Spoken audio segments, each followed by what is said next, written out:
So welcome everybody as Right. Josh is letting people in, and I'm of course getting Facebook Live up and going. There And we go. we left Lake Placid, and I got a photo of this morning where there's a couple of inches of snow on the ground. So Oh boy. we got out before the snow started, and we got here before the hurricane hit. So all good. It's actually in the 40s this morning in South Georgia, which is unusual. Chilly. So, yeah, chilly down here. Mhm. Well, hopefully everybody has voted, or if they haven't, they're planning to vote tomorrow. Big day here in the U.S. Right. Hopefully that's getting going. And I think we're live on Facebook. So, yep. All right. Awesome. Okay. Well, Josh, why don't you kick us off? All right. Well, welcome everybody. Welcome to November 2020. So flying by. Glad everybody can make it. I know for those of you that aren't on Zoom, you're on Facebook Live and perhaps joining us even later. So thanks for joining. We have a very exciting and interesting guest today. Carlos is going to be taking us through some of his world travelers. Very interesting story from a Marine to corporate world to now world traveler. So interested to hear that. Before we get going and I hand it over to Dylan Susan, as always, guys, please do use the comment or chat section to add any questions or comments for Carlos that we can read out here towards the end of the discussion. And also join us on Facebook at the Intrepid Spirits Network to connect with any other friends that you see here, network, pull down past videos of episodes, etc. So with that said, I'd like to turn it over to Dylan Susan and get started. Okie doke. Right, Hi, gang. The sea is dangerous and storms are terrible, but these have never been sufficient reasons to remain ashore. Unlike timid souls, intrepid spirits seek victory over those things that seem impossible. It is with an iron will that they embark on the most daring of all adventures to meet the shadowy future without fear and conquer the unknown. So, welcome to the Intrepid Spirits Huddle. I want to read you a poem. I think this is a poem. I'm not sure what else you'd call it, but I'm going to call it a poem.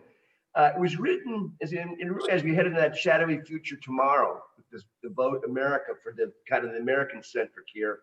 You know, here's a poem that a friend, John Woods, I believe, is who sent me this a while ago. An old Northwood kid, and it was written in 1869. Not sure of the author. Actually, it wasn't written that long ago. Oh, was it? No. Oh, Susan said I've got misinformation. It's one of those that was fake news. But anyway, all right, it's still a good point. It's a good way to look at things, though, right now. The people stayed home and read books and listened, and they rested and did exercises and made art, and they played and learned new ways of being and stopped and listened more deeply. Someone meditated, someone prayed, someone met their shadow, and people began to heal. And when the danger ended and the people found themselves, they grieved the dead and made new choices. It's an interesting thing through COVID, and I'm bummed out that that's fake news or typical. I'm going to call up Woody and chew his But it's still butt out. good. Whoever wrote it, when they wrote it, It's really a good thing. And I think as we, I mean, right now I was talking to a good friend of mine, Stuart, who's a British guy. They're shutting down London for another four weeks, like tomorrow, Thursday. The world is going to shut down again, and some of it. I mean, I don't know what will happen here, depending on, I guess who wins the election will drive a lot of that. But there's a lot of reasons to really think about, moving forward and being positive and being an intrepid spirit now more than ever. The world needs us, intrepid spirits, not timid souls. And with that, the Royal Hat Zini. Well, and I'm going to give a shout out. Talking about intrepid spirits. Indonesia does not do fall back. They do not do a time change. So it is 1 a.m. in wonderful Bali. And so Carlos and Hadley, you get the shout out for being up the latest to be Intrepid Spirits for us. So Yeah. so shout out. So Hadley, introduce us to Carlos, please. Oh, okay, I will say the real test is if we can get up tomorrow to go surfing. The important thing, right? To introduce, yeah, I'm really excited to introduce my friend Carlos, my friend and fellow digital nomad Carlos. I met him here in Bali, and I can say without a doubt he's truly a radiator of positive human energy. And you guys that are all familiar with Huddle know exactly what that means. I asked Carlos to come join the Huddle because a lot of great questions arose from my talk about being a digital expat or being a digital nomad. And so I thought it would be fitting to bring on my friend who is a little bit more well-established and further along the path than me to share his insights. So Carlos Greider is a former Marine turned world traveler and digital nomad. Born and raised in California, he joined the Marines in 2001 and served as an intelligence specialist for 6 years. After leaving the military, he worked as a cultural advisor and analyst before transitioning into the business world as a management consultant. In 2017, Carlos packed a backpack and left everything to travel the world full-time. Along the way, he fell into the digital nomad lifestyle by writing about travel and adventure on his blog, A Brother Abroad, which we will link to you guys to later, to fund his travels while sharing with others the infinite possibilities adventurous travel holds for those willing to take the leap. And so with that, I'll hand it over to Carlos. Thank you so much, Haz. That's pretty flattering. You get first wave tomorrow for that. I appreciate it. Right on. So let's jump into this. Let's see. I've been on the road on this stint since about 2017. Love the life as a digital nomad, and I'm assuming everybody watching this is either in one of two groups. Either they've thought about becoming a digital nomad, they're considering just traveling the world for a bit, and they need a little inspiration to make the jump. They have a few questions. Or if you're in that first group, then I want to let you know it's all good. You should definitely do it. That's what I want to convince you of by the end of this. For the second group, if you have someone around you who's considering like leaving everything and traveling the world, I want to inspire you to support them in it. It may seem like a crazy idea, but in the end, it'll have some great benefits. It's very much possible, and they will be better for it. And it'd help if they had your support. So let's jump right into this. I guess it helped to start out defining what is a digital nomad. We hear it pretty often, but adding that might help with the context for this. So anyone who lives outside of their home country and is making a living online is pretty much a digital nomad. But it comes in 3 flavors that I've seen so far. One of the backpackers, they're just bouncing from country to country with a bag on their back and living out of it. Perhaps along the way, they've stumbled along a digital side hustle or remote work of some kind, and they're still traveling doing that. And that's a great way to do things. The second group is where a lot of my friends fall, like a true digital nomad. They'll spend maybe 3-4 months at a time in each country, moving at a slower pace allows them to work. And the last is where me and Hads fall right now, more of a digital expat. We're in our country right now, which is Bali. We're loving things and life is great. All 3 different types of digital nomads, just varying by timeline, right? Actually, I want to share a bit of my story. So Hads jumped into it a bit. I started out as a Marine back in 2002, did 6 tours of the Middle East between Iraq and Afghanistan. And that's actually where my adventure as a digital nomad started. Not fully, but the desire to travel. Each time that I went there, I was working as a cultural advisor and intel specialist or translator. And I started to fall in love with the Iraqi culture, with Middle Eastern culture, with Arab culture, the politics, the history, and things like that. But it makes it kind of hard to experience that fully in a war zone and within that context. I still definitely picked up that flavor, that desire, that taste for all things international. That came to an end. That experience came to an end.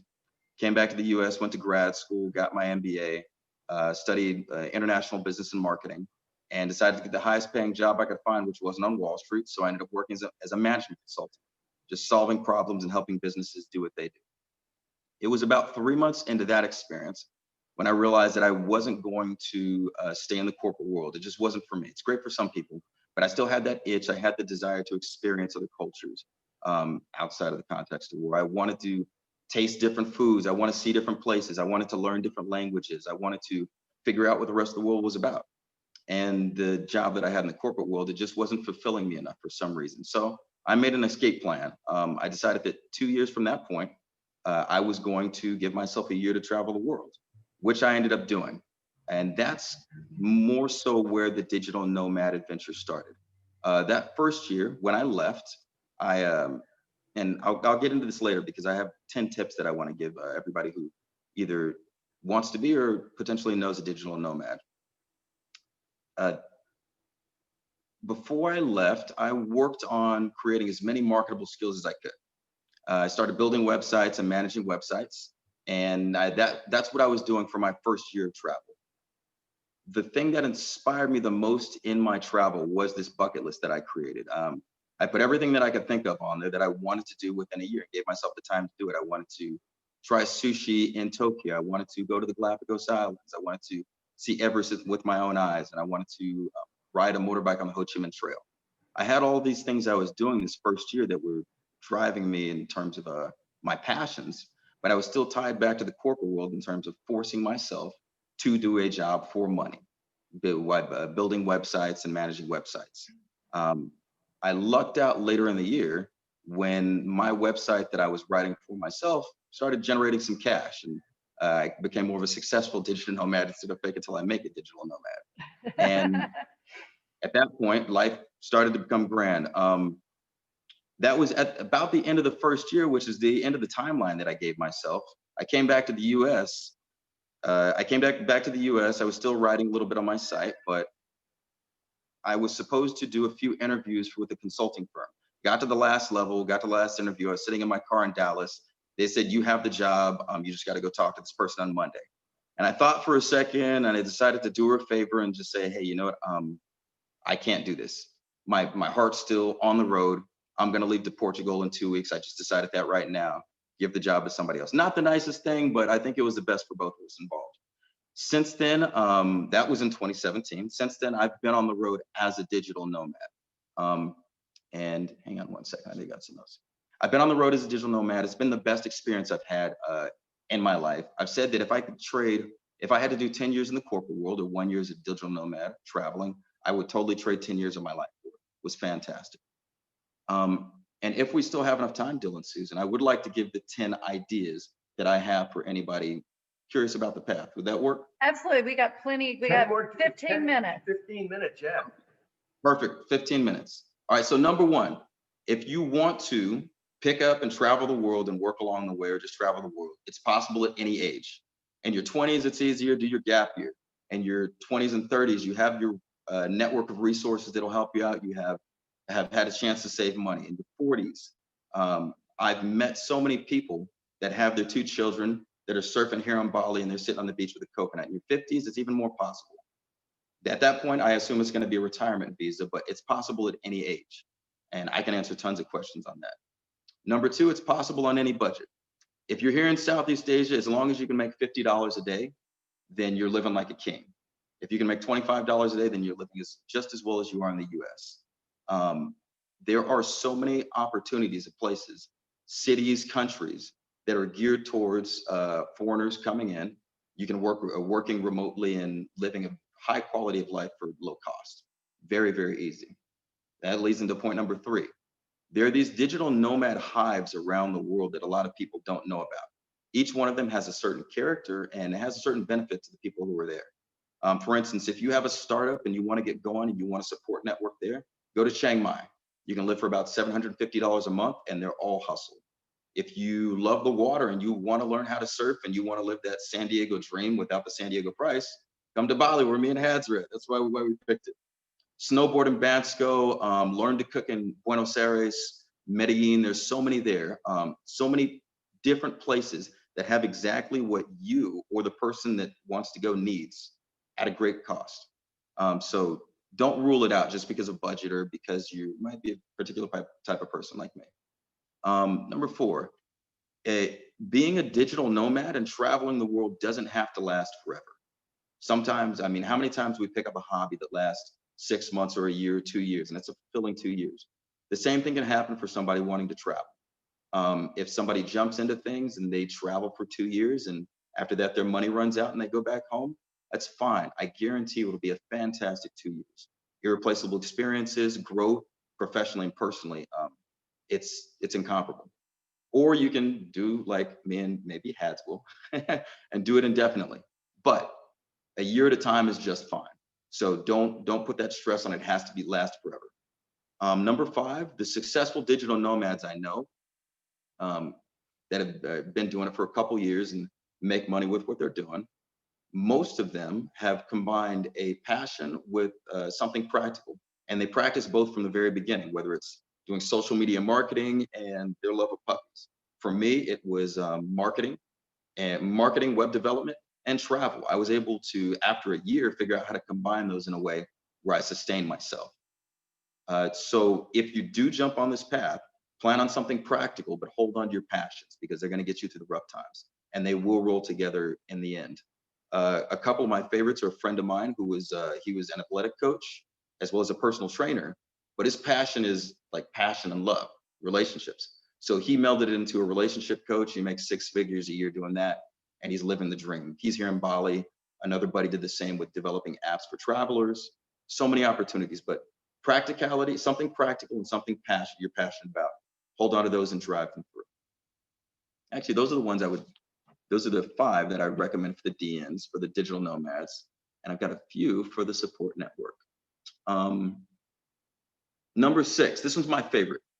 Anybody who goes abroad for more than a couple months is going to learn and grow on personal and professional level. For the digital nomads on a professional level, completely differently in a way they wouldn't in the real world.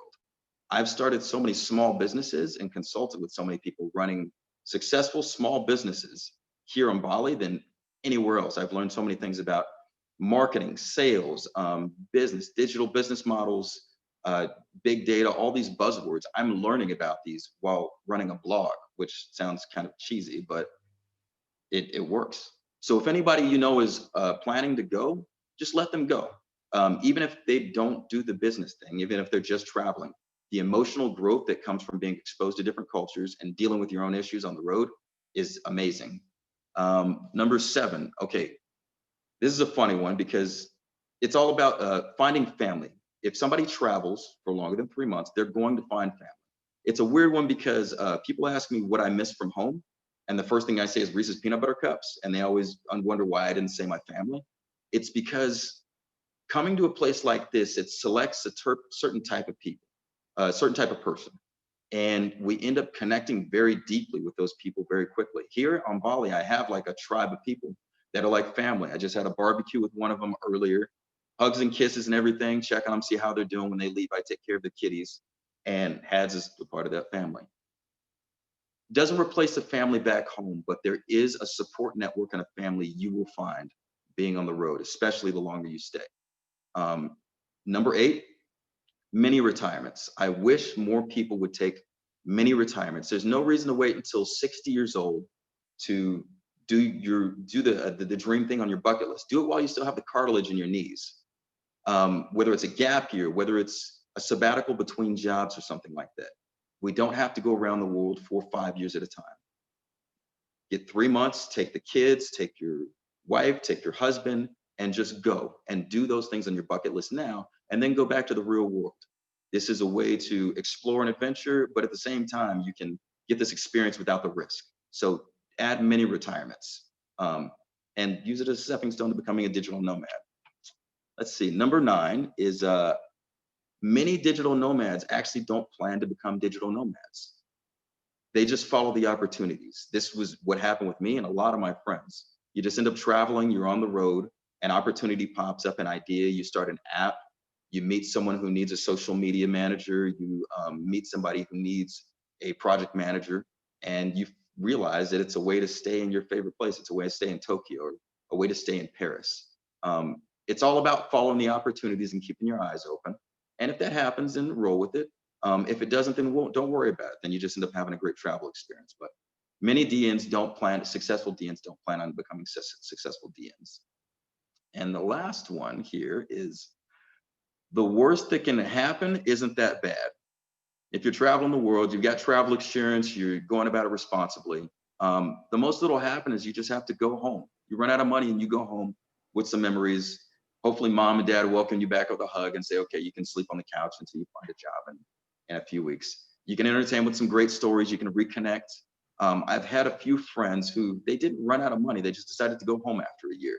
They went back home, stayed with their parents. And it's funny because they developed, they grew emotionally. They were able to share that time differently with their friends and family and parents, sharing the stories a bit and rejoining the world in a different way. And those are the worst stories I've heard. Just going back home, being with family after not having been with them for a year.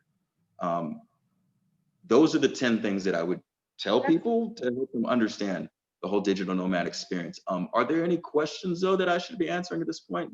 Yeah, that's great. So let us know in the chat if you have any questions. But Carlos, I have a question. You know, as a parent, you think about when your child goes and encouraging them. And, you know, we come from more traditional corporate world. Do you think that companies are becoming more open and more intrigued by that person that works somewhere for a few years, goes away for a few years, comes back, that they see that as an asset to have someone as an employee as well? I mean, my gut is I think society is changing, but what do you see? From what I've seen with the friends that I've met on the road and keeping up with them when they go back to the real world, companies generally value those same things: loyalty to the company, showing up on time, just being good at your work generally. So if this bar is met, if on top of that, this person, from talking to my friends, if on top of that, this person has the stories about where they've been and what they've done that are actually interesting, not only does it make for an interesting interview, but it shows emotional maturity. I can't tell you the number of times that I've been stuck in a bus station or a train station, having missed a flight out. And the story that follows shows maturity, resourcefulness, proactiveness, and all of these things. For my friends that have gone back, those not new traits, more developed traits, that higher level of maturity they've achieved has made them more attracted to these companies. And then on top of that, this is a different world where the companies look at the resume and see a 2-year gap as not a bad thing if it was spent bouncing around the world, volunteering with refugees in Greece or teaching in Cambodia, the way a lot of travelers do. But I also would add, with all of the free resources for learning these days, there are so many opportunities to add skills to a resume while traveling. All of the digital nomads I know, they figured out how to code, they figured out how to do web development, they've got certifications in project management, they've built new skills on the road. So if not only does a person travel, but they take the initiative to build those new skills on the road, they'll come back a richer, more valuable person to a company. Yeah, no, I think that's great. Carlos, do you have something else? No. Not if you I do. have a question, Carlos. So you're a Marine intelligence guy. So tell me you have been recruited by the CIA at this point. I think If they he saw has, me he's and not going to tell you. Yeah. they saw me and they're like, he's having too much fun doing what he's doing. We don't want him. So, Josh, do you have a question or any things that's come across? Yeah, I think everybody's is soaking this in, Carlos. This is great. I'm curious personally, what's on your horizon next? So where do you see yourself going in the next year, in the next 2-3 years? What's coming up? Well, we got the plan A is if Bali or if the world doesn't open up because of COVID, then Hads and I were lucky enough to pick Bali and Indonesia to stay. So it's going to be some domestic travel, doing a lot of writing for my site there. But if the world does open up, I'm going to be bouncing to a few different countries around Southeast Asia. I got a few more to go and writing about those. I've got a course I'm going to be putting together. It's called the Escape Pod, and it's all about how to ditch your life and travel the world in a responsible way. And that's also a project on the horizon, as well as a podcast. All travel related. Well, Carlos, definitely have Hadley keep us posted so we can put your podcast out there and help promote it for you. Hold on. You need to meet the Hadley, the Hani Jones. Travel the world with the Hani Jones. Yeah, he did a TV show He called. is right up your alley, Carlos. Yeah, really cool. I'm gonna check it out. He's in the vortex. Hey, I'm writing we've got another one, Carlos, here from Mike out in the audience. So I think very interesting from us living here in the U.S. on what are the current people's views out there of the U.S. right now. I know if you're here, all you hear is the election and everything else. So what are we viewed as out there? Oh, so interesting. Hey, Mike, how's it going? So the funny thing, part of why I chose Bali and Canggu, where I'm at, is there's a hive of Europeans here, Europeans and Americans. It's really international. One of the things we do on every Friday night is we have a stand-up comedy night at a place here, Deus Ex Machina. It's just a restaurant and bar. They are actually going to have an election night mirrored with the US election night, and we're going to elect the mayor of Canggu. But they actually see the US as being kind of on fire right now. Yes. They've heard the stories about COVID. It's almost like watching a reality show from their point of view. They still generally love Americans. They're just very entertained by us right now, put it that way. Oh, good. We all.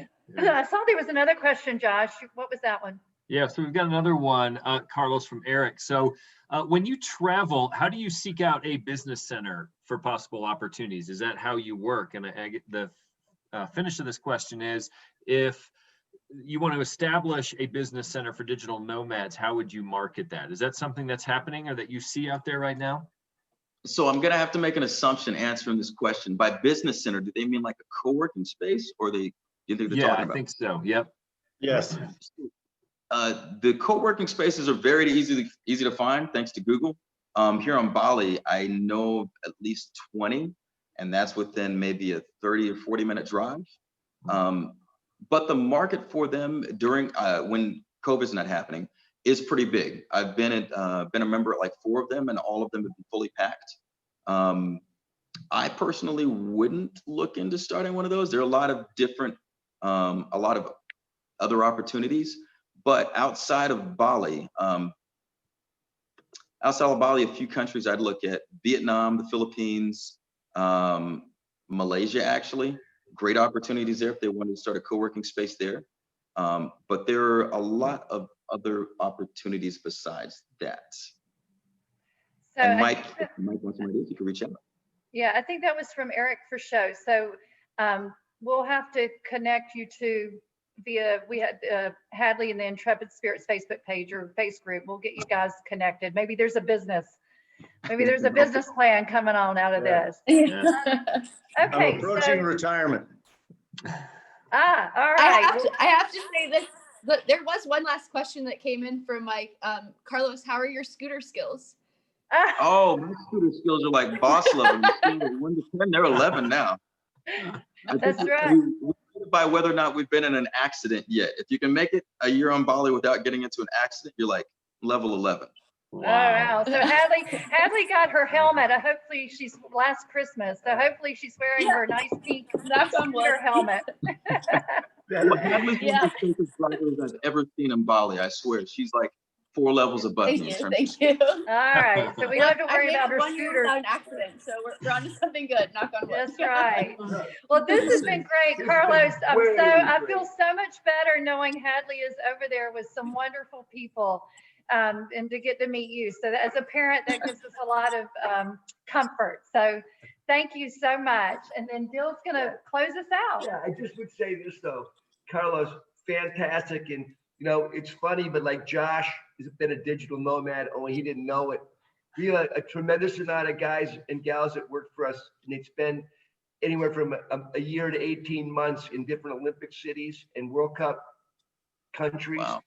And there's probably about 25 to 40 of them that are scattered around the world. Josh is one of our stellar guys. He started with us so many years ago, I forget. But he ended up doing the NBA thing, but he's still a digital nomad, really living in Denver, you know, in the snow. But whatever. I just think I'm very proud to know you, Carlos. And I look forward to, we'll be in touch, I'm sure.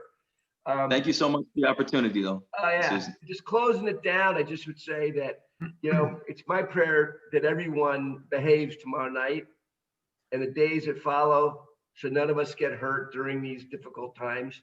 I'm very concerned, and I just think that everybody in the U.S. centric here that's on this phone call can do your part to share kindness and the Intrepid Spirits, not a bunch of crazy nuts that I think we're gonna have to, hopefully won't come to that.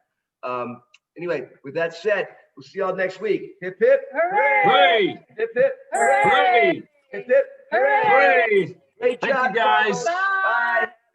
See you guys later. Bye.